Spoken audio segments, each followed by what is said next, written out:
Victims of herdsmen attacks in Benue State, consisting of children and aged women, arrive at the Makurdi Cool-Off Park bearing placards with different inscriptions. They are here for a peaceful procession to the State House of Assembly to register their grouse over the delay in the passage of a bill against open cattle grazing.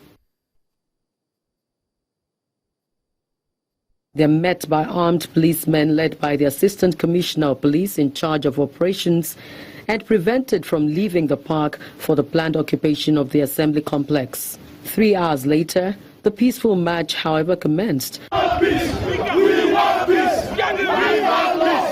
Upon arriving at the assembly gate, some of the lawmakers engaged members of the group in a war of words in the attempt to deny the protesters access into the assembly complex.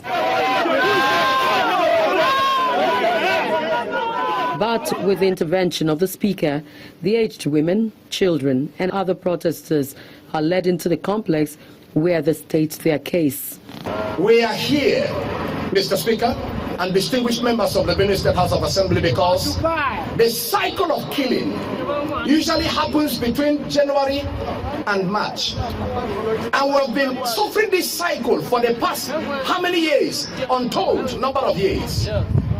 These people seated here are not window dress people, they are not hired crowds. These are IDPs, people who are owners of lands, owners of food crops. Some of them here are widows because their husbands have been torn away from them. Children who are breadwinners have been torn away from them. They are internally displaced peoples among their own land. The Speaker pleads for more time to enable the lawmakers convene a public hearing on the bill. I want to assure you that our desire is that as soon as we are done with appropriation law, which will take us a very few weeks from now, the first thing we are going to commence on is the public hearing of this particular bill. With the promise by the lawmakers to take up the matter, the protesters agreed to back down on the plan to occupy the assembly, hoping that they will give accelerated hearing on the bill as promised.